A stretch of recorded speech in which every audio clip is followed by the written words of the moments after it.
in the modern airdrop meta, it's just like Sybil farmers and like hyper sophisticated people who are looking to just Sybil farm and then dump your token, right? And it's just a silly way to distribute your token. Like it's what we have because the SEC, it's funny, like everything the SEC did made it worse for retail, like made everything worse for retail, you know, like airdrops isn't like moving everyone to this airdrop meta as an example, right? I mean, I don't need to harp on that. I think everyone knows that. And wait, but just to make clear, so does that mean that you think ICOs were a better mechanism? Definitely. Yeah. I think that was definitely a better mechanism because, I mean, it was like, it wasn't better for us as venture investors, but I think it's better for the industry as a whole because, you know, it's very easy to look at the data and you see that the upside in these projects, once the SEC came in and banned ICOs, just moved private. Like you had the same level of upside in the new L1s as or similar in the new L1s to the old ones, but the upside was all captured by venture investors rather than the public. Hi everyone, welcome to Unchained, your no-hype resource for all things crypto. I'm your host, Laura Shin, author of The Cryptopians. I started covering crypto 9 years ago, and as a senior editor at Forbes, was the first major media reporter to cover cryptocurrency full-time. This is the July 2nd, 2024 episode of Unchained. Polkadot is the original and leading Layer 0 blockchain with over 2,000 plus developers. And the Polkadot 2.0 upgrade will be a massive accelerator for the ecosystem, making it faster, more secure, and adaptable. Perfect for GameFi and DeFi to build, grow, and scale. Join the community at polkadot.network/ecosystem/community. Today's topic is the true value of tokens. Here to discuss are Jose Macedo, founder at Delphi Labs, and Ari Paul, CIO of Blocktower Capital. Welcome, Jose and Ari. Hello. Thanks very much. So there have been a ton of token unlocks that have been hitting the market, and there's more to come. For instance, in July, we're going to see over about $750 million worth of tokens for 40 different projects that will be unlocked. And meanwhile, there's a lot of people sounding the alarm about how there's not quite enough demand for these tokens, not by a long shot. Jose, you were actually the inspiration for this podcast as you've been writing multiple tweet threads about this issue. There's also been just a lot of commentary on Twitter around a lot of related issues. But why don't you describe the problem as you see it? Yeah, for sure. So I first talked about this, and thanks very much for having me, by the way. Big fan of the pod. So I first spoke about this a few months ago because in a bull market, people tend to discard fundamentals, and the sort of FDV as a meme and bullish unlocks thing, which are kind of both offshoots of the same thing, come back. And obviously, like fully diluted valuation, for those that don't know, that's like the total number of tokens times the price of the token. And then the market cap is just the circulating tokens times the price of the token. So obviously, the market cap is always smaller than the fully diluted valuation. And you can think of the fully diluted valuation, which I'll kind of reduce to FDV a lot of the time, as just the total number of tokens that will ever exist for this. So including unlocks, treasury tokens, all this kind of thing. And in a bull market, people kind of say, that's a meme. You know, those tokens aren't here now. Really, the market cap is what matters. And I've always disagreed with this pretty heavily. And I was trying to find a way to kind of phrase this and to compare different fully diluted valuations because they're not all built the same. And what I thought mattered the most really in comparing them is this idea of the unrealized gains. So how much of this valuation is unrealized gains for someone, right? Either the team, which obviously has a zero cost basis, so any gain is hopefully an unrealized gain for them unless they somehow sold before, and then the investors who often come in very early, depending when the project raised, and have a lower cost basis than when the token launches. And so the way I think about fully diluted valuation, there's kind of like two metrics that I think about, which are just sort of like the inverse of each other. The first one is like what percentage of the token's fully diluted valuation is unrealized profits, unrealized gains for someone. And the second way to think about that is just the unrealized gains to market cap ratio. So how much is the ratio of like unrealized gains sitting in the token to the circulating market cap of the token? And what you want to see is always like as low as possible a ratio, right? So you want the ratio of unrealized gains to market cap to sort of be as low as possible. I don't think it's worth talking through an example because it's probably like, you know, talking through this stuff is hard to follow. But the crux is that a lot of tokens are trading at sort of 4 to 8 unrealized gains to market cap ratios, which basically means there's 4 to 8 times the project's entire circulating market cap sitting in unrealized gains. So if you assume like a two year vest from the cliff date, that means an entire market cap worth of tokens unlocks every 3 to 6 months, which is like pretty heavy, right? And makes it very hard for buyers to come in and really absorb that, especially when right now their alternative beta exposure is something like meme coins or other projects that don't have these supply overhangs. And so part of what I wrote in the post is that one way to mitigate this, and what you kind of want to see is, I mean, there's a lot of mitigants we can discuss later, but one easy one is to just have a lot of secondary trading, right? Similar to what happened with Solana before their 2020 unlock, where Multicoin famously bought a lot of SOL on secondary markets. And so what can happen there is obviously that resets the sort of unrealized gains, in that, you know, one investor, the early investor, sort of realizes some gains, and someone comes in with a higher cost basis, which then means there's less unrealized gains when the token goes live. And this is actually like the origination of the bullish unlocks meme, right? Because this means that everyone thinks an unlock's going to be bearish because there's loads of tokens coming on the market. But actually, if most of those have already been sold to people with a cost basis very close to the market price, then it's very unlikely those tokens will be sold when the token goes live. And that can lead to this bullish unlock because people had expectations that there would be loads of dumping, and there isn't, right? Which is sort of what happened with SOL.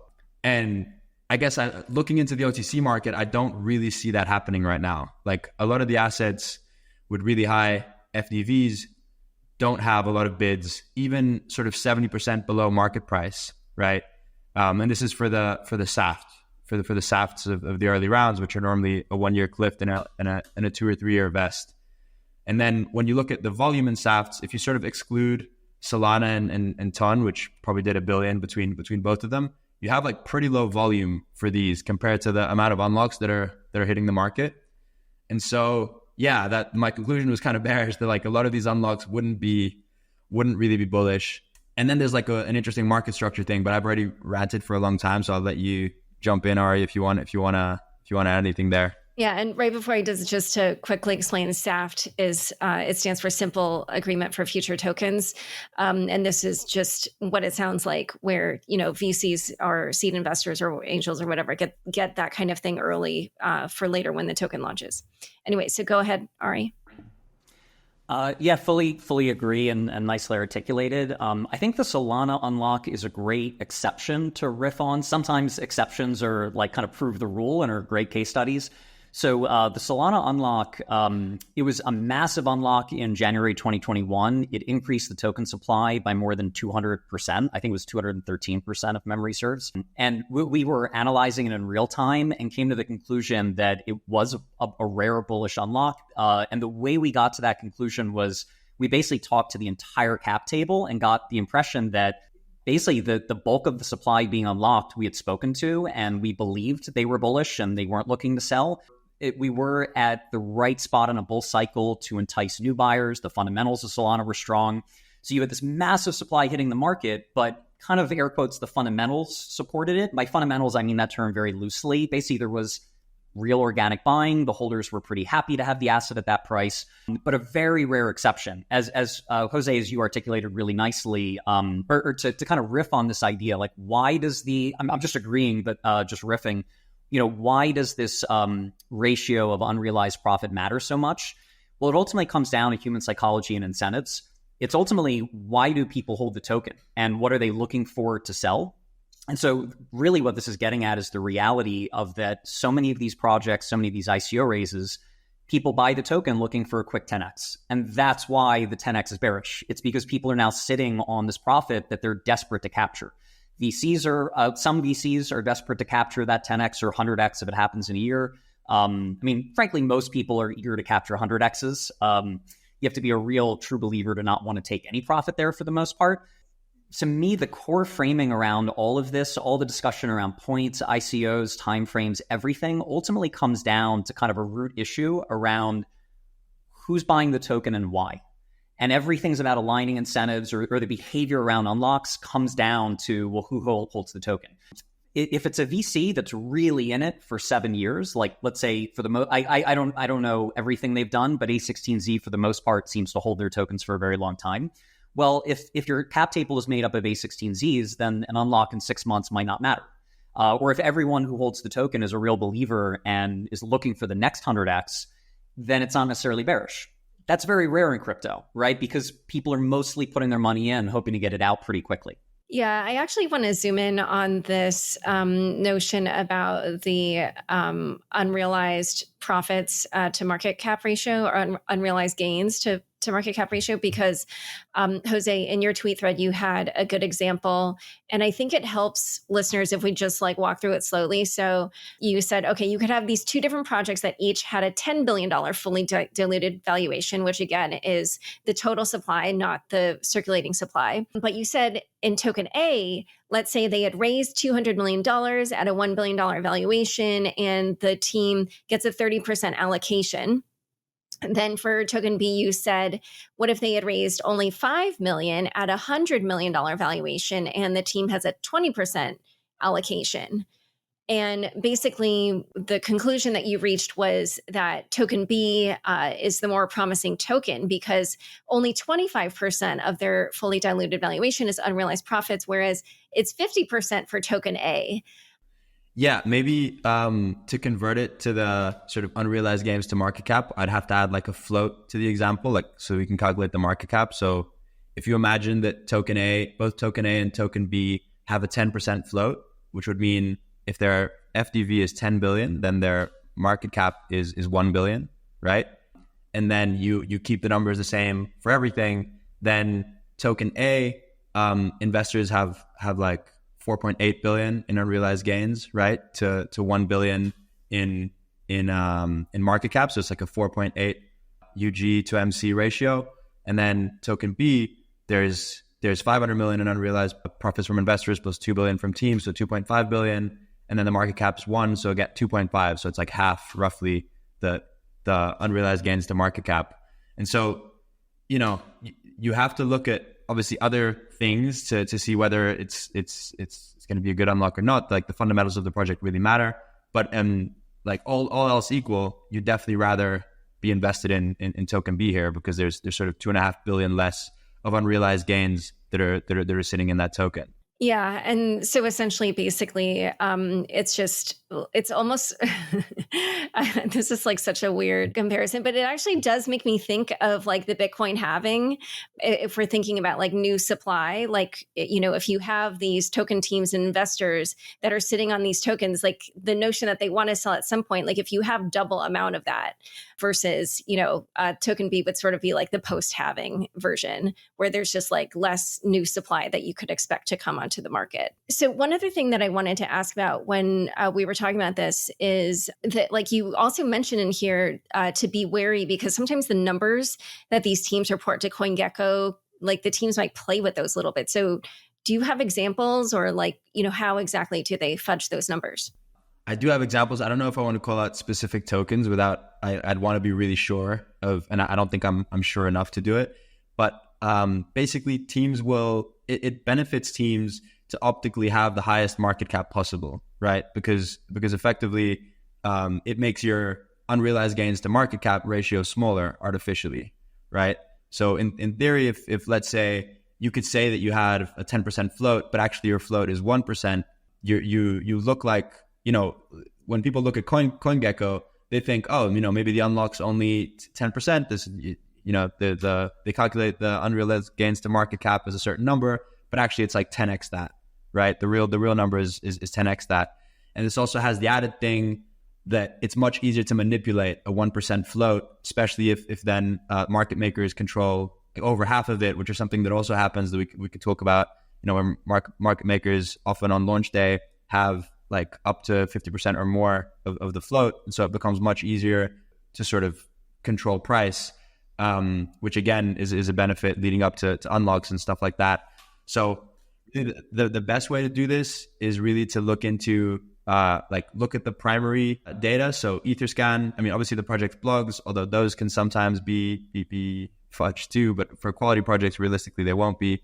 and then just Etherscan itself, like look at where the token is sitting. A lot of projects manage to like issue some of their treasury and then get their treasury included in the circulating supply. That's a common sort of way that they do this. And the treasury is obviously tokens that are sitting there either in a multi-sig or in a DAO that aren't actually circulating. You know, no one holds them and can sell them, so they shouldn't be accounted for in circulating supply. In general, the real circulating supply is whatever the project airdropped to their users, right? Like in these current cases, that's the best way to calculate it. Everything else is either is sort of fugazi or it's controlled by market makers, which isn't. I mean, it is circulating. It's just not. Yeah, comparing those two is kind of harder. But I think that's how I think about it. I think what this highlights is the danger of kind of simple metrics. Basically, they will get gamed. When a thought leader like Jose, and I agree with all of his metrics and all of his quant measures, the danger is those get published. They become a North Star intelligently because they're right fundamentally. But then projects game it, and they find a way to game that number on Etherscan or CoinGecko or in their press release or whatever. And so basically the casual investor or reader, you can't stop at just that simple metric or that simple screen. It's same in equities. It's like if you screen equities by price to earnings ratio, you don't win. You know, you'd same with price to book value. Not that all else equal, a lower price to earnings ratio is better.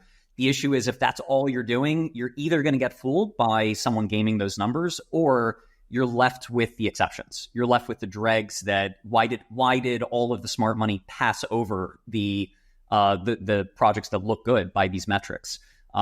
So yeah, fully agree, but it's a moving target, right? Basically any metric like this that becomes attractive and screened for, a year later it gets gamed aggressively. And then we're on to kind of that next I know we're going to get to at some point during the discussion talking about things like airdrop mechanics. Same issue there, right? So we've kind of gone through these cat and mouse cycles where first it's like, well, we don't want VCs to hold all the coins. How can we distribute them to users? And like the earliest 2017 airdrops kind of worked well because people mostly weren't gaming them yet. You know, like Cosmos's ICO in, I think it was March 2017, where I think I shouldn't use an example. I forget if it was to GitHub contributors or just like community members who had subscribed by email. But it kind of worked because they weren't really Sybil attacked because no one cared yet. It wasn't obvious that you could make money doing that.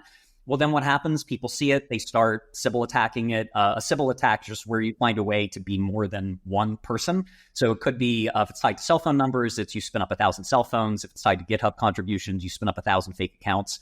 And people get better and better at this pretty quickly till they can do it with a Python script and, collect 1,000 airdrops. So then projects iterate and say, how do we block that? And you get this kind of cat and mouse game. That's kind of life. I'm not saying that dynamic is necessarily a terrible problem. Basically, just that you as an investor need to be aware of that. And if you're kind of reading the history and learning what to do based on 2-3 years ago, you're probably going to get gamed. Yeah, you kind of have to be in the conversation flow. You have to be basically don't just read Jose's conclusions, read his analysis, read the essays. Make sure you actually understand the thought behind these metrics. Yeah, Brian Pellegrino was on the show recently talking about the Layer Zero anti-Sybil campaign. And, some of these farmers had tens of thousands of Sybils that they had spun up. So, it's definitely become an industrial operation. One quick thing I wanted to ask, though, Ari, you mentioned that sometimes even Etherscan can be gamed. And I had taken that to mean like Jose was looking at the smart contract and kind of the, what it says about that in Etherscan. And so how can that kind of thing be gamed in Etherscan? I think it's around the characterization. So Jose is definitely far more expert than I am, but I think his example of the treasury allocation, basically Etherscan isn't really trying to differentiate like complex legal economic governance structures. And so a project can lock a token up, but have it be unlockable by the team, let's say, and then present it to Etherscan as these tokens are locked. Okay, they're locked, but if two people can unlock them at any time, are they really locked, right? That kind of parsing is not really what Etherscan is made for. Jose, you may have a smarter answer on this than me. No, there's many ways you can do it. I mean, you could split also like a big founder allocation into 20 wallets, right? So it looks like 20 team members, or that's pretty commonly done. So but normally the way the gaming looks is just like there should be a big wallet that has a bunch of tokens that's like treasury or something like that. But yeah, there's definitely ways to game it. But I think if you go down to the chain level and then ask the team questions and stuff, you can almost always find the the truth or the opposite, right? You can tell if they're. I think that team part is critical as one example where like just Etherscan could mislead you. We can imagine a cap table where you have like the typical locked and unlocked, but maybe the team has contractually promised a huge amount of tokens in some other way via legal contract. That doesn't appear on chain. It doesn't appear in the smart contract, but it matters hugely for the project economics. So there, it's talking to the team, it's reading the detailed docs. And by talking to the team, you're trusting they're not misleading you. So you have to do diligence around the team to dig into that. Yeah. Well, so I mean, both of you like have access to these people because you yourselves are VCs in this space. But like, I don't know, do you just feel like it is still possible for an everyday person also to find out these kinds of things or not? I think so. It's definitely useful to have like a group chat. Like I've always recommended if you're investing in crypto, like having a group chat of other people that are doing it so you can kind of like do this amongst yourselves. Good teams will be transparent around these things, and they'll have to answer these questions in Discord and stuff. So I think between Etherscan and then asking the team questions, you can generally do a reasonable job, like getting to the truth. Yeah. I agree it's possible, but I think it does require a certain degree of kind of, I'll call it wisdom, and I mean that lightly, experience with pattern matching. As an example, you can look at FTX equity. Forget about even tokens. Just FTX equity, you look at the fundraising round that Sequoia invested in, a lot of the value attributed to FTX was based on the token supplies of the FTX token, Serum, things like that. And the VCs were, from my perspective, fooled. They had all the data, but they were kind of fooled in like a lack of wisdom kind of sense, and that it was a pretty simple pattern matching kind of scenario. So on average, most people who try to invest in these kind of things will be fooled and will be the suckers, like on average. And if you're a casual investor, then you're 99% to be in that bucket. With that said, it is possible. It takes a lot of work. It takes a lot of digging. It's not just, reading one thought leadership essay and applying a metric, and nor is it just having a call with the team and feeling like you did your diligence. Real diligence it's real work. It's have you done background? It's not so much like the legal background checks, but like, okay, you had a call with the founder. Have you had a call with the founder's college roommate? Have you had a call with the two prior employers of the founder? Have you had a call with other VCs on the cap table? To like, one way we sometimes spot fraud is talking to other investors. And it's like, wait, the founder told you X and told us Y. Well, you only learn that if you're having a lot of conversations. And so basically, if someone's willing to put in a lot of work and talk to other kind of smart people in the space, I wouldn't discourage anyone from tackling it. Just kind of know what you're getting yourself into, and it's not worth doing casually. It's not the analogy I always use, and say I apply the same to trading, to most things. It's not that. Well, my favorite analogy is like maybe you could be a world-class tennis player, a world-class neurosurgeon, or a world-class architect, but if you haven't spent 10 years training to do so with the best education, the best tools, the best whatever, why would you try to perform neurosurgery or build a building, right? Like maybe in a different life, I could have been a good neurosurgeon. I'm not. I haven't done that training. If I need neurosurgery, I'm going to hire someone, So same's true with both VC investing and trading. I don't think you need formal education if you're, autodidactic, really willing to put in the work, but you got to be willing to put in the work. Otherwise, you're very likely to end up as a sucker. Yeah, totally agree. So let's dive a little bit deeper now into kind of the problem here with all these tokens that are going to be unlocking, because so we started with kind of the first examples from the first tweet threads, but then Jose, you talked about how and you touched on this briefly, but we can dive into it more about how you did some more research into what's happening with the over-the-counter trades, these secondary markets. So what do you see kind of if you were to project out over the next year or few years, like what do you think is going to be happening in the crypto markets? Yeah, and by the way, cheers to Taran from Styx who helped a lot with this research and providing data on this. But I don't see that there has been enough secondary trading of these tokens to meaningfully alter the sort of UG to MC. And like there's some exceptions, like Tia has traded a lot. I think Layer Zero has traded a fair bit, and we're investors in those, by the way, just for full disclosure. But most things, but even those, I don't think have traded enough to really make a dent in the unlocks that we're seeing. So it's just like you just have to bear that in mind when you're investing, right? Like all of these, every project will have some unrealized gains in it because people need to be rewarded for creating the value, right? That gets the project to the point where it goes public. And many projects will still perform well through the unlocks because the team is bullish, the investors are bullish, and there's more people that are bullish that want to buy it, and so it performs well. But a lot of these won't, right? Like a lot of projects, like and this is I kind of say this in the thread, like people get really negative about crypto because of the price action and stuff. But one thing to remember is like this is exactly what you would expect in an asset class where you're giving a bunch of venture style investments liquidity, right? Like most venture style investments go to zero. That's just how venture works. And so if you in traditional venture, only a minority of investments ever have liquidity, right? Ever go public and become meaningfully liquid, while the long tail just sort of fail quietly. Maybe they return money to investors, maybe they run out of money and can't raise, they fail quietly. In crypto, there's a much higher percentage of venture projects that end up having not just spot liquidity, which is already like pretty unheard of, but even derivatives markets, like liquid derivatives markets where people can long and short these assets in size, sometimes before the project has even launched like a meaningful product. And so what I see is that there will be a long tail of projects for whom these unlocks will be pretty brutal. The market will have to kind of digest that. And then like a small amount of projects that will do really well and still either like manage to retain their value through the unlocks and then sort of do well afterwards, or even do well through their unlocks. I think we'll see that too. Yeah. And I do think you'll see people making money on because of these liquid derivatives markets, which also have interesting dynamics sometimes. I kind of touch on this in the thread, but you have this. So obviously in perpetual trading is the sort of main instrument that crypto people use to trade derivatives. And in perpetual trading, there's this mechanism called the funding rate, right? Which effectively, if there's more longs than shorts, there's the longs pay the shorts a funding rate and vice versa, right?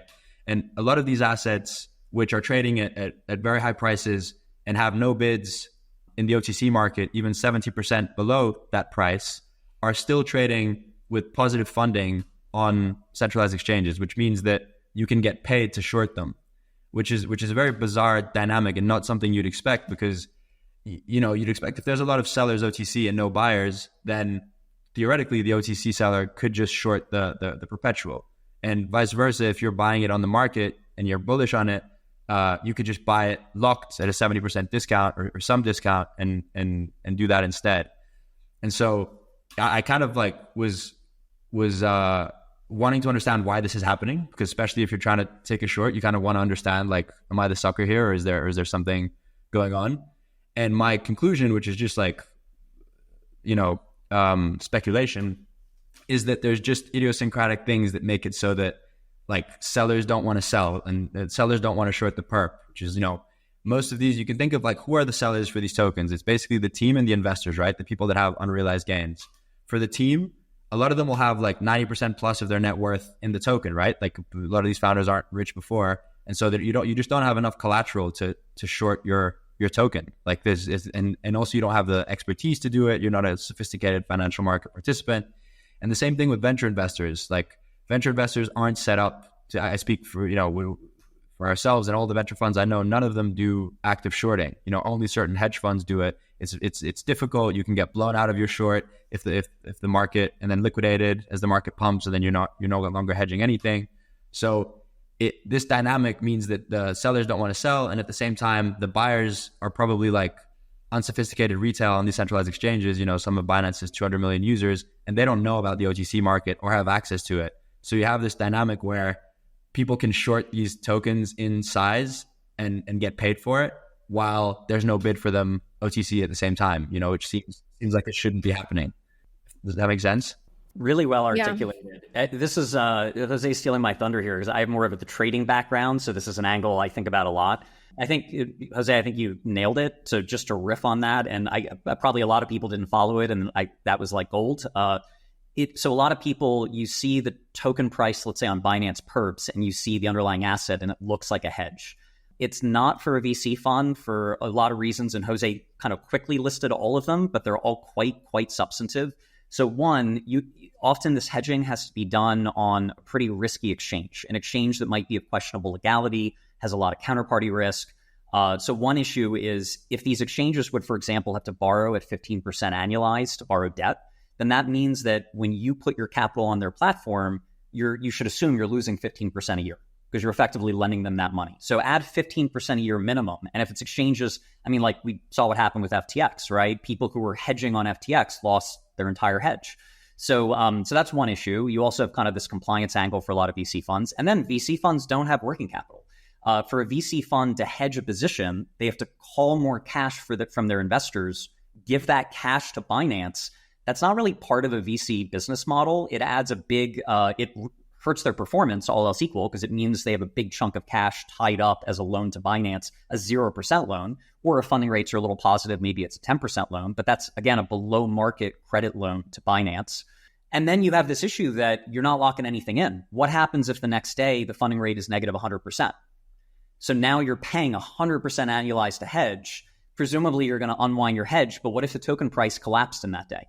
Maybe now you're unwinding your hedge, taking a 50% loss on your hedge. So you didn't hedge anything, you just lost 50% of your money, or you're stuck in this negative 100% funding rate hedge. So for this really long list of reasons, they're really not hedges. They're extremely risky basis trades that may or may not be attractive for a smart active trader who can think about all of those risks, underwrite them thoughtfully. So the way this works in practice in the crypto industry is VCs will talk to OTC desks. OTC desks will basically do a risk transfer. So you'll sell your forward agreement, your SAFT or some type in some structure to lock in a price. The OTC desk is taking on that basis risk. They'll then hedge using Binance perps. They're taking all of the risks I just mentioned. But to do so, you're often looking at discounts of as much as 70%.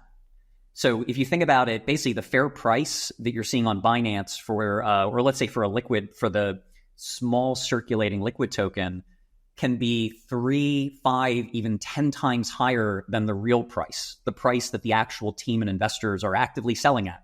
So you end up in this very weird scenario where the team and cap table might be selling a token at, let's say, 100 million valuation, and it's being bought on Coinbase at the same time at $1 billion valuation.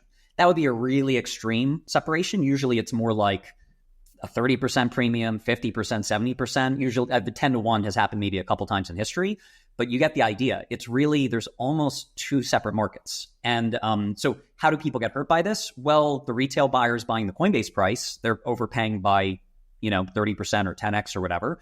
But then there's a lot of more toxicity that comes from this. So people do bad comps.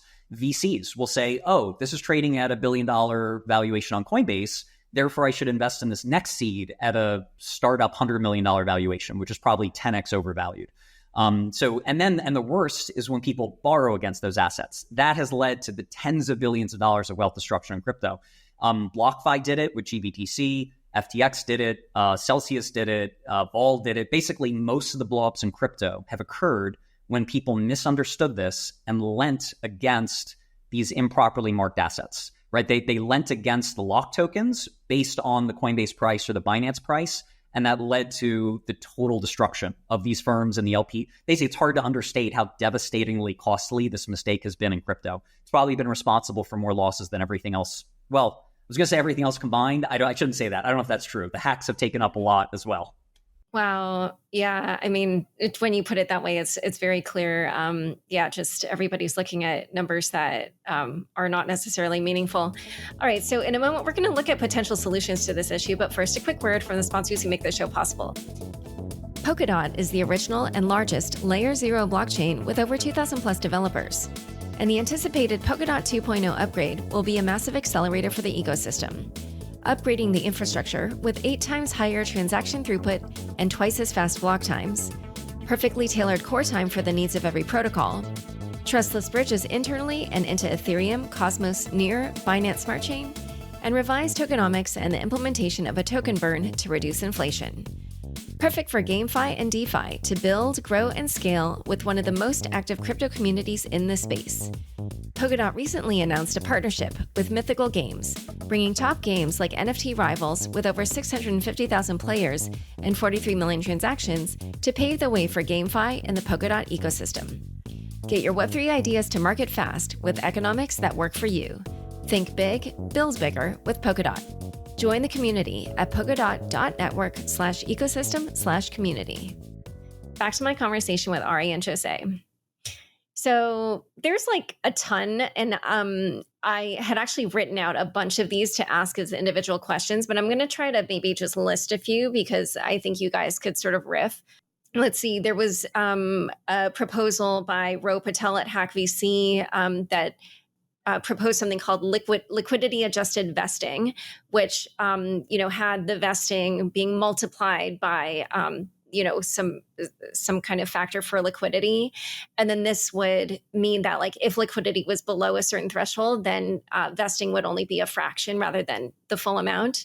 There's another group out there that Colony Lab, they recently launched to enable something called liquid vesting, which enables early investors to sell their tokens before that vesting period's over. Let's see, there's so many of these. Another one, Imran Khan of Alliance DAO tweeted about how Blast launched without doing like all these different exchange listings and major announcements. And he said that he felt that this then meant that they didn't have to like over time kind of justify a higher valuation. Like they sort of like, this is like that goes back to the unrealized gains to market cap issue of like, it looks like they were trying to launch at a lower valuation to prevent, a gap there. But anyway, so I don't know what your thoughts, there's even more that I wrote, but we can sort of maybe discuss as they come up. Like, what are some ideas that are interesting to you? What do you think won't work? And either of you can start.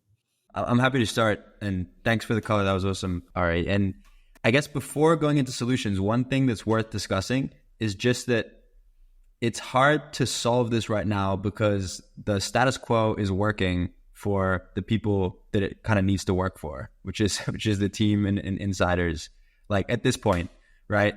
And projects that try and do things differently haven't really struggle actually and like pay the price, right?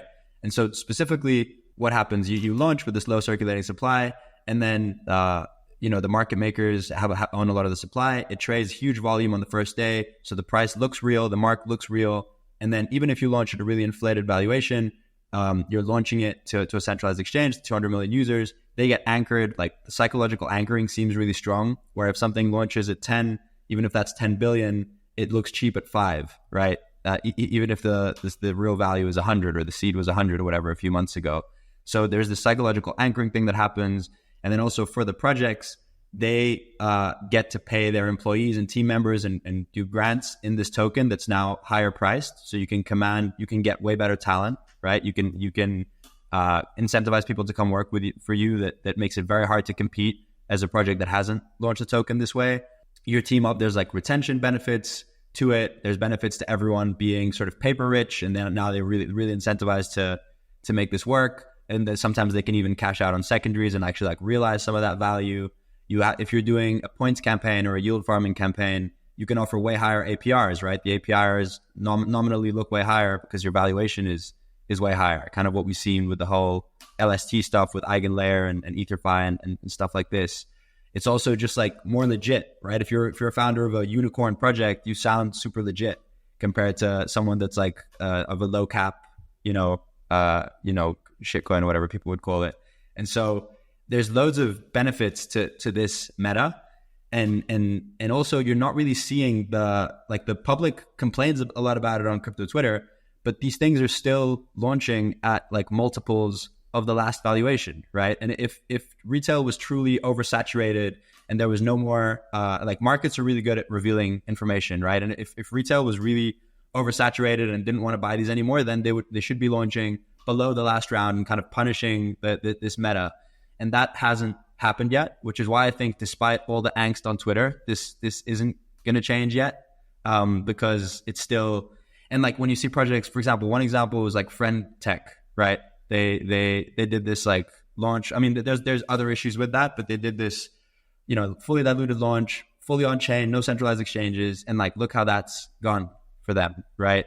And there's other examples of projects trying to do it the right way, launching on chain. It's really tough because you can't fake volume on chain in the same way that you can. I say fake in like air quotes because I'm not sort of alleging that anyone's committing fraud or anything. It's just like the way the incentives play out. like on a centralized exchange, a lot of these market makers have zero fee tiers. So like trading this token back and forth has almost no cost to them. Whereas on a DEX, everyone pays fees. And it's also, they have DEXs have way less users, way less reach.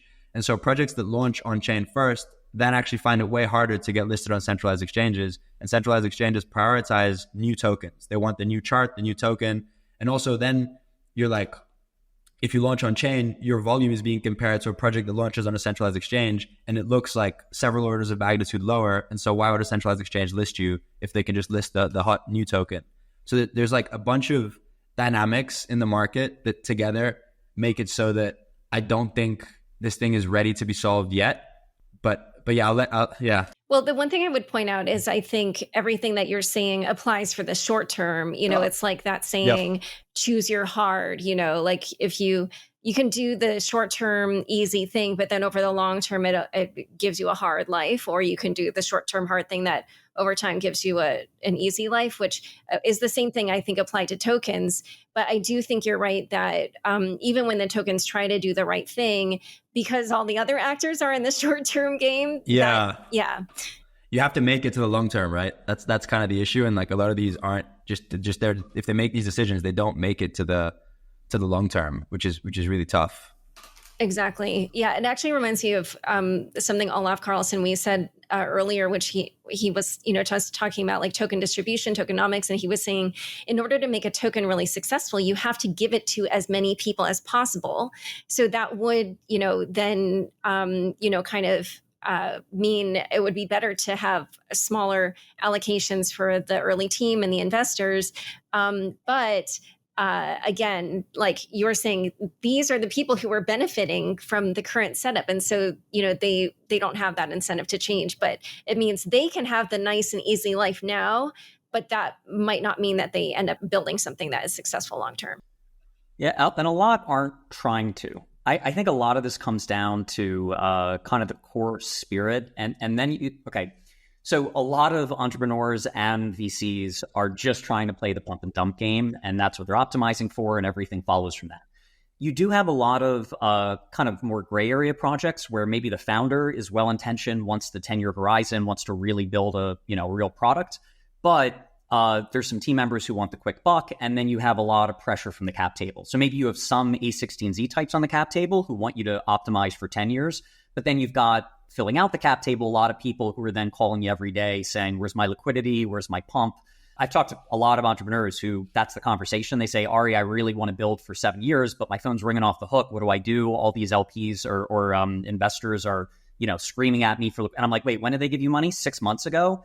And they're yelling at you for liquidity, and they're VCs, So I think as a founder, you really need to identify what are you optimizing for and try to, as much as possible, build alignment around that. And that means being very clear with early investors what your plan is. And either you can take the attitude of, I'll take your money, but I'm optimizing for 7 years. And if you, try to annoy me for early liquidity, I'm going to tell you to bugger off. Or you curate your cap table and you explicitly exclude those people, kind of up to you as an entrepreneur to judge your own backbone. And if you're willing to take a public tongue lashing from those people and kind of still stand strong. I think so much of it comes down to those kinds of dynamics and pressures in real time.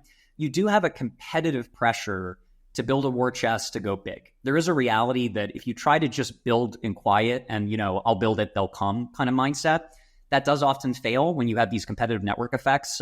It is often a race to establish network effects as the leading DEX on Solana, as the leading whatever. So you do face that trade-off, which complicates this. It's not, you can't just bootstrap it quietly until you have a perfect product. That doesn't work. I think there is a middle ground. There is no simple right answer. Like, I don't have a solution here. I don't have a single thing. I think Ro Patel's recommendation has some merit. Adding some more variables beyond just timed investing makes sense to me, but you have to be really careful to not introduce new gameable metrics. So if you use, for example, centralized exchange liquidity, that's super easy to game, trivial.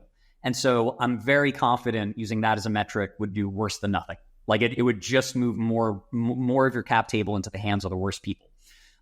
Doing something like Ro mentioned, time-locked LP stakes, that is promising to me.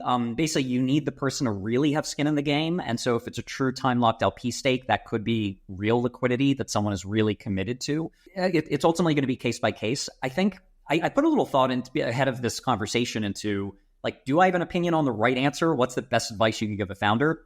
And I don't think we're still in experimental mode with all of this, right? We're talking about brand new proposals by Hack VC or other firms or other thought leaders that are untested. People will find ways to game everything in the first try. So I think the best advice I would have for founders today is keep it as simple as you can. So I like Ro's idea of introducing another variable, but don't overcomplicate, don't add 30 variables. And then make your experiments as bite-sized as possible. Don't airdrop 80% of your cap table with a brand new mechanism. There's just a really good chance that kills your project, right? Someone finds a way to Sybil it, bam, your project's dead.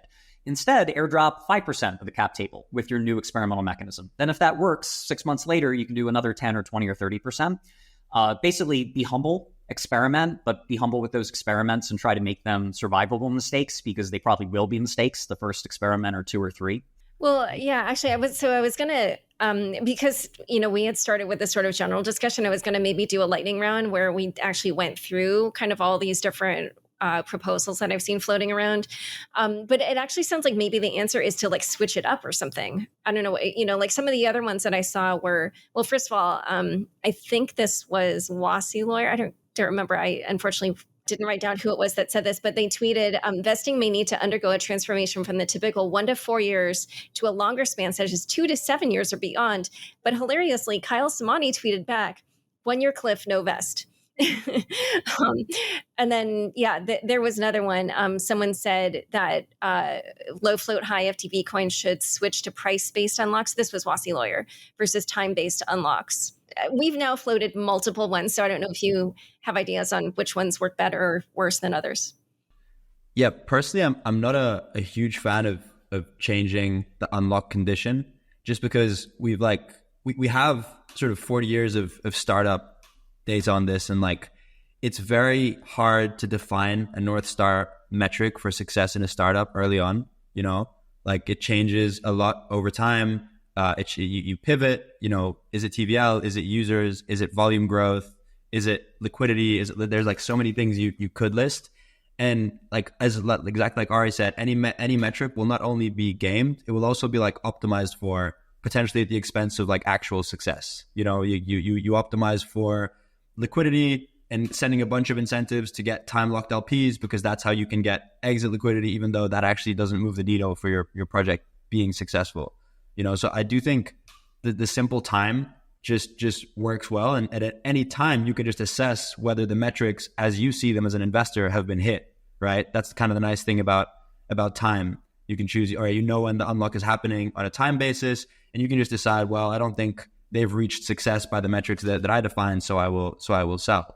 Whereas in the other way, it's like you could have a lot of manipulation happen in gaming. So I'm not a huge fan.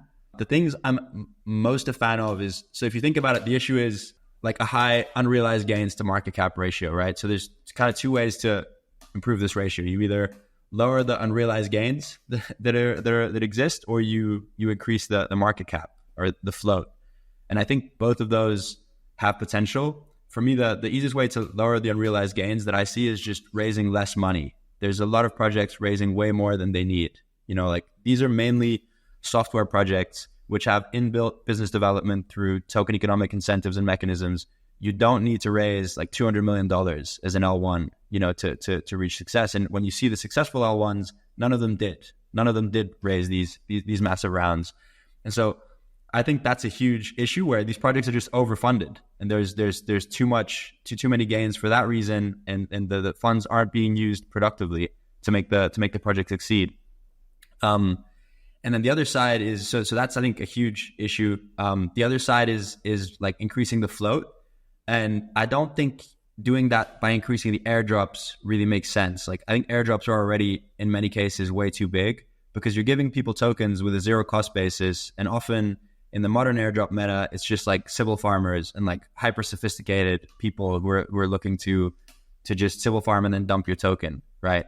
And it's just a silly way to distribute your token. Like it's what we have, because the SEC it's funny, like everything the SEC did made it worse for retail, like made everything worse for retail. You know, like airdrops isn't like moving everyone to this airdrop meta as an example, right? I mean, I don't need to harp on that. I think everyone knows that. And wait, but just to make clear, so does that mean that you think ICOs were a better mechanism?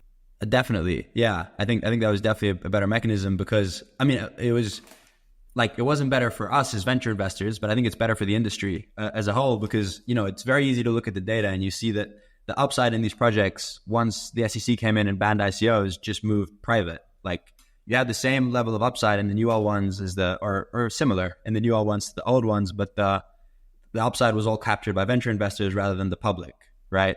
The earlier a project is able to go public, the earlier that retail can participate in their success. So ICOs is one I'm really excited about. Like we're incubating a project internally and have been for 2 years. That's working on bringing ICOs back in a compliant way. So that's one I really think the industry, because then you can actually issue a much larger float and there's a cost basis on the float. So you're not just giving away free tokens where you need to like make up metrics that people are like then gaming. You can just actually let people buy tokens and potentially at a much earlier stage, right? Like a lot of these projects do around right before they go live from like the mega funds that have lower like return expectations. And it's like, it's what Ari said. It's like, okay, this thing is going to go live at $5 billion. So we'll do around at like 2 or 2.5, which gives sufficient upside. And that gives us a war chest for post-launch. Right. And I think that round could literally just be an ICO, you know, instead. And you'd probably get a better valuation. You get better outcomes because those investors generally aren't adding that much value. You already have your cap table. You're very close to launch. And so I think that could easily be replaced. And then I think going even earlier could also make sense. Like I don't think ICOs make sense at the seed stage, like because you just don't want to have 100,000 people screaming when moon, you know, at the seed stage. You're just trying to find product market fit. So I don't think that will ever be something that makes sense. But I do think as soon as you're just trying to find capital rather than optimizing for value add, it makes sense to just go public, right? To let people in, give them a cost basis that you can then differentiate who actually values your project, right? That's what an auction does. It's like very elegant economic mechanism that lets people, that finds who values your project the most and gives the tokens to them. And to me, that's like a much better status quo than the current one. Yeah. And I want Ari to respond to all of that, but very quickly, just, you know, when you talked about the difference between the ICO era versus now, Kobe did a really great Substack where he talked about that. And the bottom line is he compared kind of the returns for different projects that had launched, you know, all the way back, obviously Ethereum in 2014 up to now. And the 4 examples that he gave were, Ethereum, like I said, sale in 2014 has had a 7,500x from I think it was the lowest public sale price. Solana was a 300x, OP 6x, and Stark, he said, was negative for all the public market buyers, but all the VCs, you know, made more. So anyway, that, you know, that's just an example. But Ari, go ahead and react. There's a lot that Jose that said there. I'll start by layering something on and then kind of trace back. So when I was trying to think about like zooming out, what are the meta questions that give rise to this that we're tackling? And it occurs to me really everything we're talking about is a function of the hyper financialization.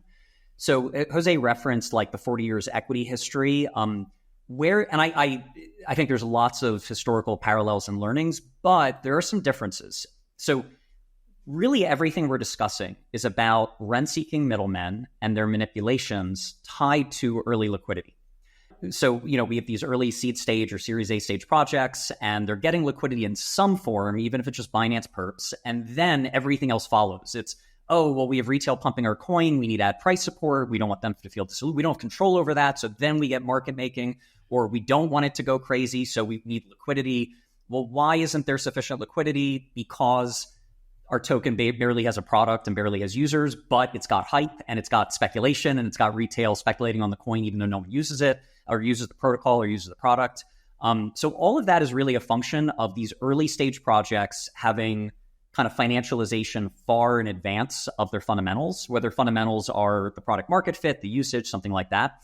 And we can't put that genie back in the bottle. Like, that's crypto, that's DeFi. That's partly why we're all in this industry, that you can't just regulate that away.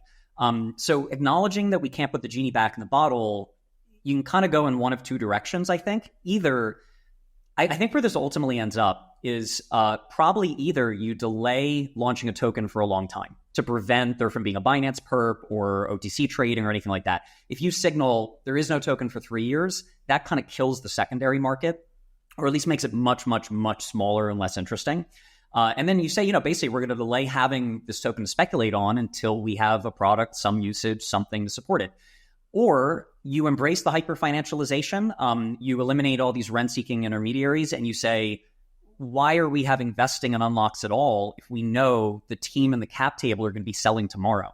That just sets up these games, this predatory. Basically, my argument is that we're creating this clear inefficiency that then ends up shifting a lot of the cap table and value to rent-seeking intermediaries like market makers. Like, it's become common for a team with a token that, let's say it's 100 million valuation, to give market makers, say, 3% of that entire supply with these crazy contracts that basically pays them to manipulate the market and gives them millions of dollars of value to do so. It's an insane value transfer from a project to a market maker that, like, why does that exist? Well, it exists because of this gap.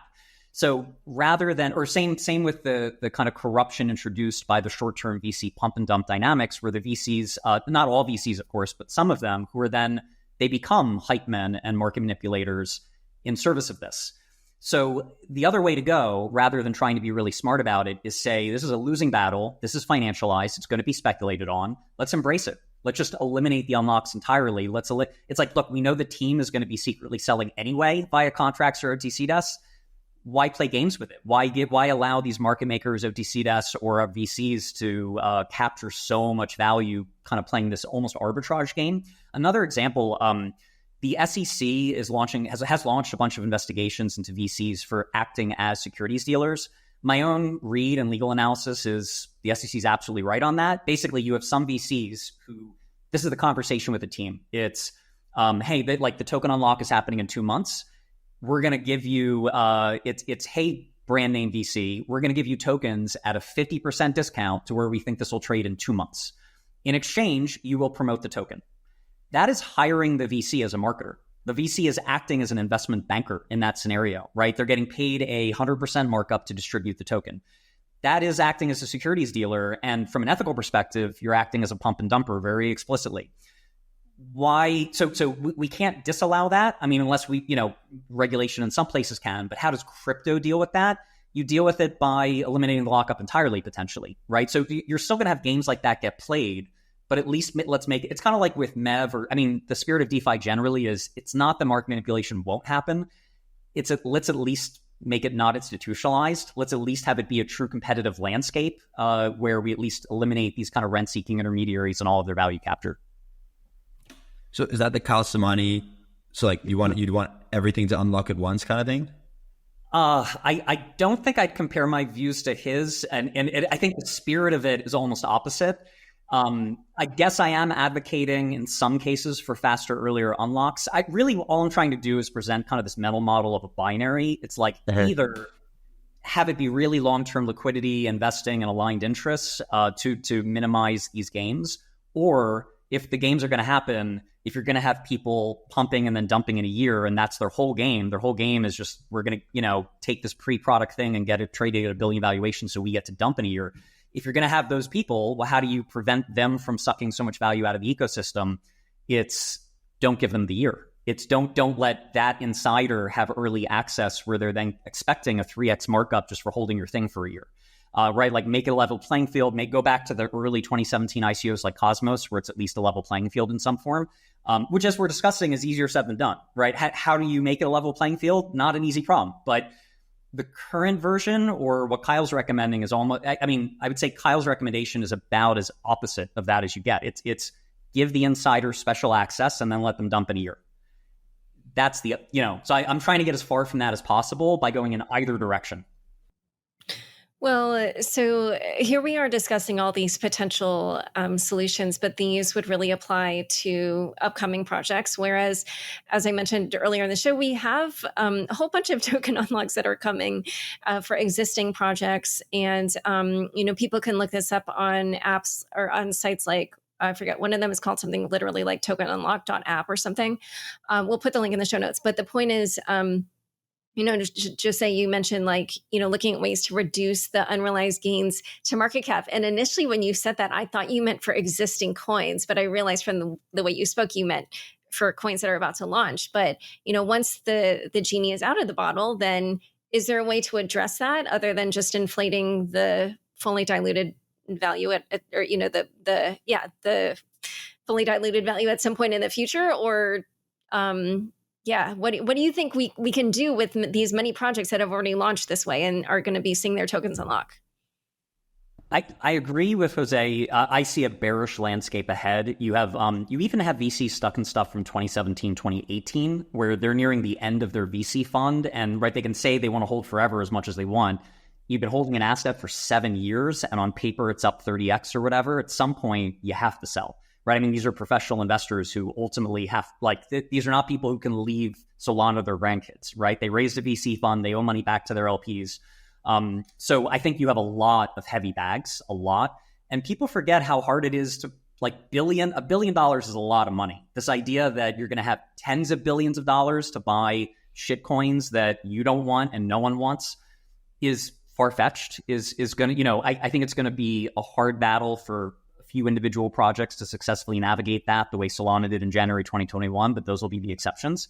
In terms of how to deal with it, I think it's probably case by case, depending on what the problem is, but ultimately it's you can survive it and succeed through it by just building a great product and accruing fundamental value and network effects. And then ultimately this looks like a blip. I mean, you look at Bitcoin, it's had its pumps and dumps. It's had its, 10x's, 80% crashes. That can be good or bad, but ultimately, if there is that fundamental value in 10 years, it kind of doesn't matter, right? So I would say if you're an entrepreneur, really stressing about this, there are probably smart things to do to deal with a specific cap table overhang. You can try to negotiate, one way this gets dealt with are kind of big side deals where an OTC desk and the team work together to take, 5% of the cap table away from an early investor and redistribute it in an orderly way that doesn't crash the market kind of thing. So case by case, but ultimately I'd say, hey, at the end of the day, if your goal is to build a great L1 or a great DEX on Solana or a great whatever, if you build a great product, things will probably work out ultimately. And so stay focused on that. Basically, the more you can shift time and attention away from this financialization pump and dump game to actually building working stuff, the better. Yeah, I agree. I mean, for a lot of these, it's you can't fight gravity. Right. The ratio, the market caps just have to come down because there isn't enough buying. There aren't enough buyers to support the fully diluted valuation once more float unlocks. Right. It was a fake sort of valuation to begin with. And now that's going to come to light. I don't think there's really a way to fix that. Although one thing I think that could help is just founders allowing secondaries or even encouraging more secondaries, particularly when they've finished raising. Right. So because obviously you don't want to allow secondaries while you still might do another round because you don't want competition for your own fundraiser. But once you've finished raising, it just makes a lot of sense to encourage and allow secondaries rather than making it really difficult, which is actually right now it's a pretty difficult process. Some teams won't let investors do that at all. Others will have approval clauses. You got to go back and forth with legal.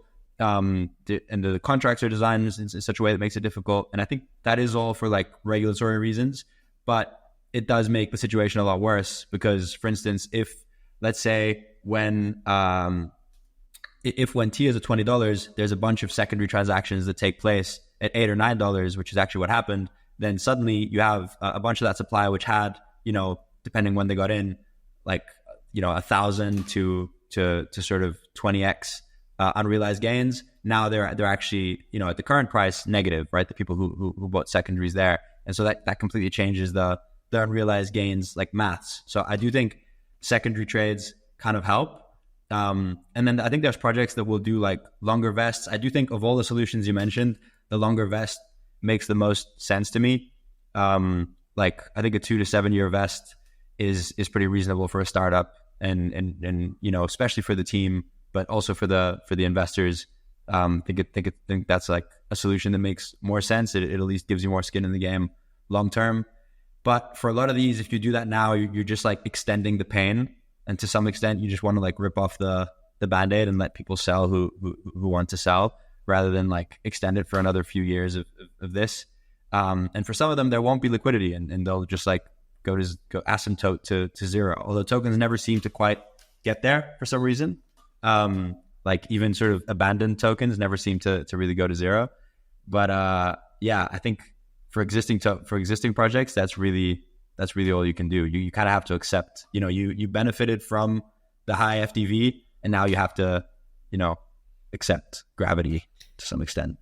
Yeah. And one other thing that I wanted to ask about was, you know, just looking at the list of all these tokens that are going to have these massive unlocks over the next few years, you know, some of them are ones that are successful by other measures. You know, maybe their token price has already started to flag because of these unlocks. But I don't know if you also are noticing that there are some projects that have real good traction, but because of the tokenomics, that their tokens are performing poorly. And if so, I don't know, you know, what your thoughts are on how to make those align better. You know, obviously we saw Ethereum did this huge shift in its tokenomics that did align usage better to the token price. But yeah, I just wondered if you're either seeing things like that, or if you have thoughts on how to make them align better. Yeah, I think very much varies by project. Like Ethereum, if you're referencing EIP 1559, which is, so for anyone listening, basically activity on Ethereum results in burning of ETH because of this fork EIP 1559. That I was a supporter of that. I even tweeted at Vitalik that he should do that to produce this clear, direct, fundamental linkage between activity on Ethereum and the token price. I think what is a token economically? What does it represent? That really varies by project. In some cases, it's unclear if it represents anything. In other cases, it's clearly gas fees on the protocol, like for Bitcoin and or a store value asset. In other cases, it's a right to future services for a DApp or, you know, some service-based project. So it really varies by project. I think what we're highlighting, briefly with Jose, if you have something that fundamentally is worth less than 100 million and it's trading at 10 billion, you can't fix that with a mechanism, right? Like, and trying to just means you're saying, how do I manipulate this token price for an extra 6 months or a year? That's not a good goal. The goal is you want to have a token that's worth $1 billion, build something worth $1 billion. And then, right, and maybe the token will collapse below that because of this cap table overhang.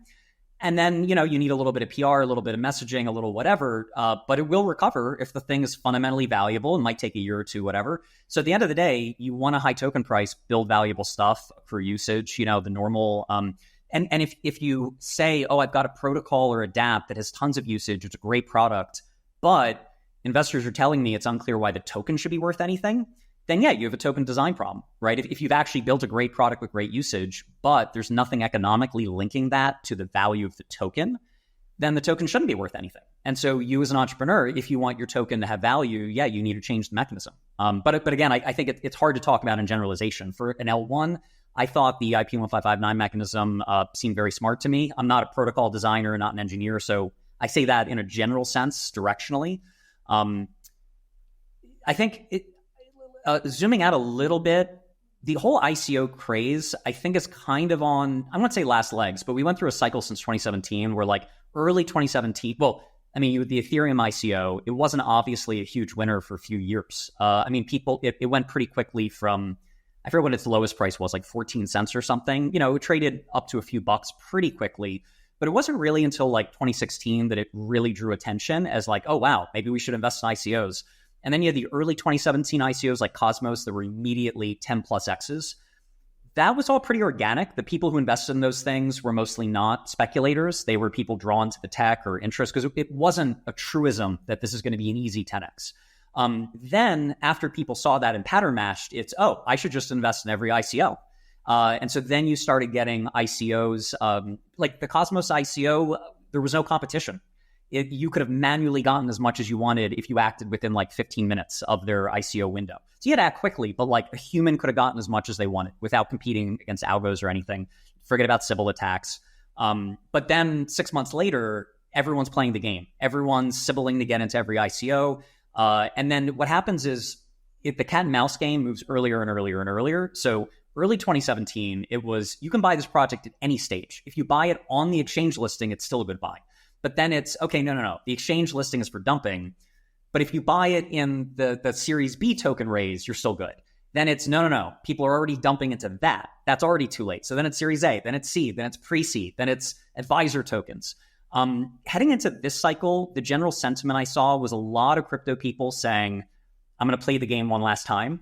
Basically, I've learned from the 2017-2021 cycle. I've raised my ICO fund. I'm smarter this time. I won't be a bag holder. I'm going to invest and get out in a year. I'm going to dump before the music stops. When you see so many people talking that way, it's usually too late. Sometimes they get one more chance to sell before the music stops, but usually when that's the conventional wisdom, we're all smart, we're all going to sell, none of us will be left in that last chair. Usually those people are going to be left in that last chair. And so my base case is that we're already in that environment this cycle, that you're going to have to be very quick, very smart on the exit to do well. And if you're not, basically the smartest money is dumping pre-liquidity, pre-exchange listing. They're dumping at 50% discounts OTC. And the smartest ones, the fastest ones, are getting good results. But on average, 90% will end up holding the bag. Yeah. And sorry, Laura, did you want to move on to something else? Go ahead. You can react to that. I do want to move on, but yeah, go ahead. Yeah. Yeah. I mean, I think when I see this cycle a lot, and just to riff on what Ari said, is there's this underlying sort of implicit belief that, crypto is zero sum. And for you to make money, someone else has to lose it. And you have to be kind of smart and get out early, right? And there's a lot of examples of this, like meme coins, I think, are just like a financial sort of exposition of that, right? And just the way people talk about stuff, like being bearish on venture funds, like Arthur Zorek post where he was saying Paradigm is going to be, having $800 million to invest in apps is like extractive to the industry. And to some extent that's normal because all the people who are super high conviction mega bulls just got blown up in 2022, right? Like either you in one of the big blow ups, like it didn't pay to be like that. It paid to be like paranoid. But I do think like the reason I'm here is because I don't think this is zero sum. I think we're creating stuff. Like I think the most successful projects will be global scale, financial computing infrastructure that will be much more valuable than it is now.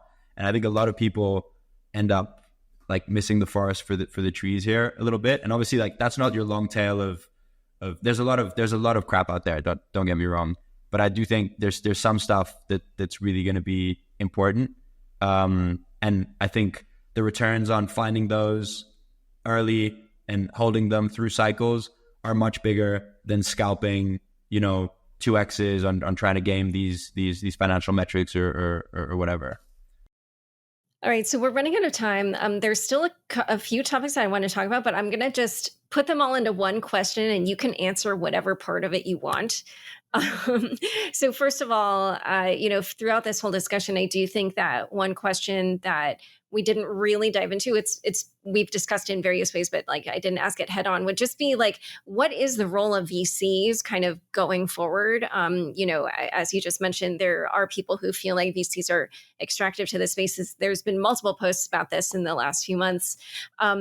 But the other thing that I was wondering about is like when you're looking, when I think about the fact that, we appear to have started to be in a bull cycle. But then when I combine that with the fact that we are facing so many token unlocks just relentlessly, over the next however many years, like I'm like, are we entering a bull cycle? And if so, what will it be about? And then the last thing I was just wondering also is about, we've heard people say, because of these, bad economics for these coins, that's why we're seeing meme coins take off because, there aren't these sort of shenanigans with the valuations and, the insiders. But, as we've seen, the meme coin market has dropped since that was a popular thing to say. So any and all of those topics you can address, and either one of you can go first.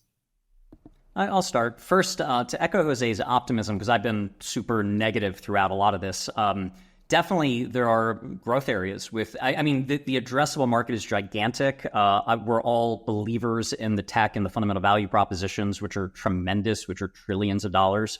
So I'm a believer as well, and I think there are plenty of good VC investments. I think you have very different types of projects. There are some in the middle, but you have some that are truly trying to build good products. Then you have others that are kind of these financial games. Sometimes they can be a little hard to differentiate. There are some in gray areas, but like some of my favorite themes that I think are just getting started, things like RWA, real world assets tokenizing, things like real estate, things like art. I think there's going to be multiple billion-dollar startups created on that theme. Maybe a couple have already been built, definitely more in the future. Social is another one, the crypto version of Cameo. I feel that theme makes me feel very old. I feel like I'm fortunate that our VC team has some younger people who just have a lot better feel for what social influencers will pay for and be able to tokenize and things like that. So yeah, I don't mean to be super negative. I think there's plenty of great VC investments in crypto over the next decade, although still a problem even in those good investments is valuations are still, from my view, pretty high and competitive. And that's tied to the good VC funds like Paradigm. Those are really smart guys, A16Z, they have a lot of money. And so when they find a good investment, they're driving valuations up, right? It's like, man, you're an amazing entrepreneur. You want to raise 2 at 10? How about you raise 5 at 20? How about you raise 10 at 50? Because I've got 400 million to deploy. So the problem is when you have a good project, a good investment, but you're investing at a starting point that's 5x where you should, it turns a great investment into potentially a mediocre one, or just an okay one, or even a bad one if it's extreme enough. I mean, ultimately investing is about price. It doesn't, this gets debated in VC. A lot of VCs will say if it's a great company, ignore valuation because you don't want to miss the next Facebook.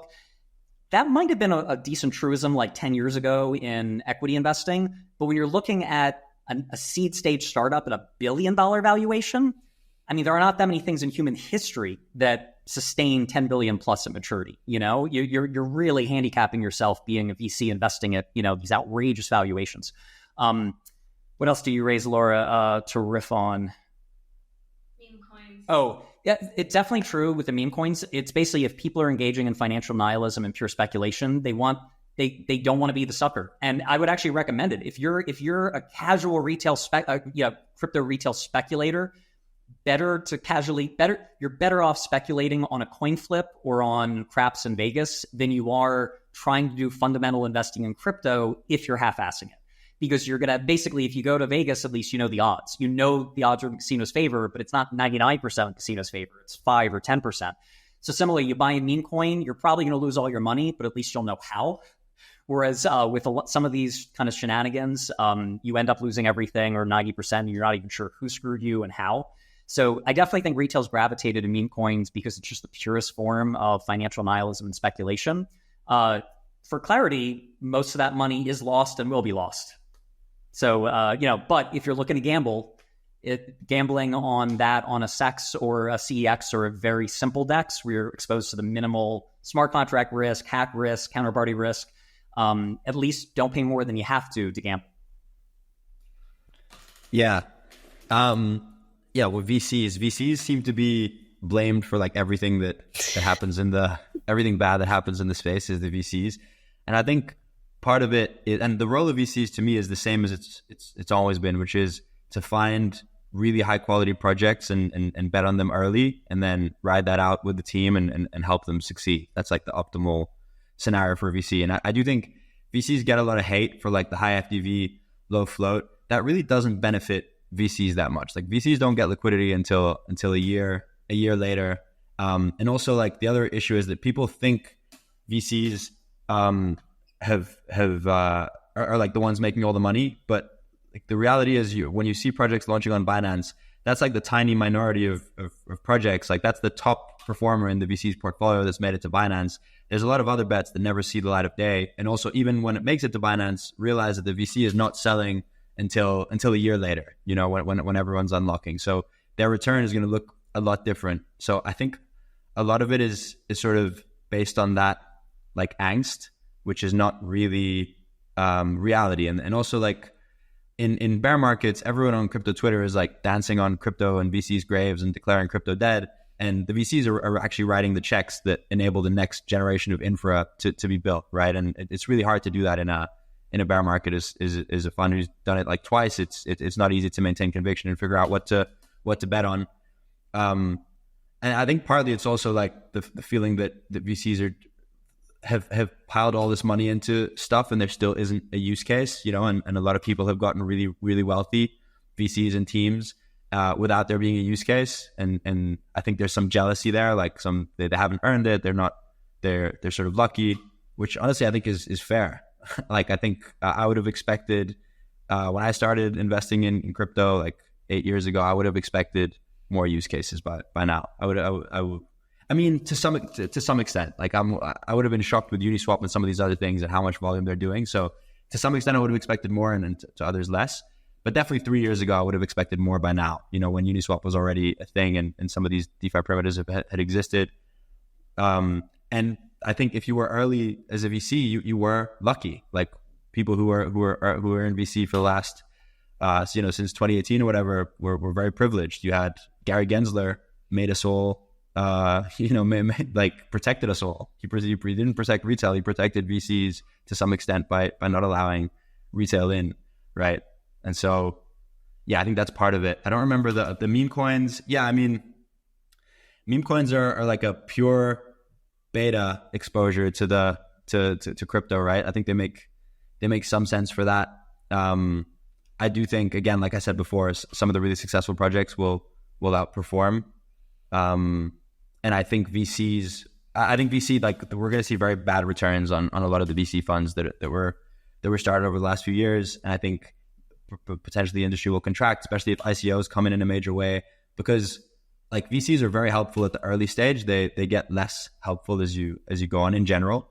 As you get your own network in the space and stuff like this.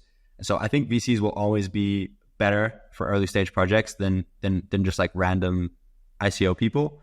But at the later stage, when really you just need capital to scale up, I think if ICOs, if there's a real way to do ICOs, they will just become the preferred option because you can access everyone, and because of that, you can obviously get a cheaper valuation because there's a bigger supply of capital that can come in, and you can also get your community in, people that will add like a lot more value than honestly a lot of VCs do. So I see if that comes to play, I think the industry will contract, and that'll be a good thing. But as I said before, like we're still not at that point. Like VC is like the sort of launches are still showing that there's more demand for tokens, right? There's still more demand for tokens from whoever's buying them. I don't know who it is on Binance or whatever that's buying all these tokens, but there's more demand. And so it's like with all asset cycles, people will create new assets to satisfy that demand. And then the best will rise to the top over time. And hopefully we can be the ones to find them and fund them early. Yeah. And hopefully they will benefit a wider swath of people than they appear to be doing now. All right, you guys, this has been such a fun conversation. I could have kept going, but we're up at time. Where can people learn more about each of you? At Ari David Paul on Twitter. Yeah, at ZE Maria Macedo on Twitter. Complicated name. Maybe you can put it in the show notes. And my team demands I add this one sentence annoying legal disclaimer, which is the views are mine, not Blocktower's that I've expressed today. Yes. Same here. Yeah, and nothing here is financial advice, just purely educational purposes. All right, you guys, it has been a pleasure having you on Unchained. Thanks, Laura. Thanks very much. Pleasure. Did you know Unchained is much more than a podcast? Last year, we unveiled a completely redesigned website, enriching your experience with the latest news, insightful analysis, compelling op-eds, and comprehensive learning articles and guides for beginners. Explore all this and more at unchainedcrypto.com. Thanks so much for joining us today. To learn more about Ari and Jose and Delphi and Blocktower, check out the show notes for this episode. Unchained is produced by me, Laura Shin, with help from Matt Pilchard, Juan Ranovich, Megan Gavis, Pam Majumdar, and Margaret Curia. Thanks for listening. Unchained is now a part of the CoinDesk Podcast Network. For the latest in digital assets, check out Markets Daily, 5 days a week, with host Noel Atchison. Follow the CoinDesk Podcast Network for some of the best shows in crypto.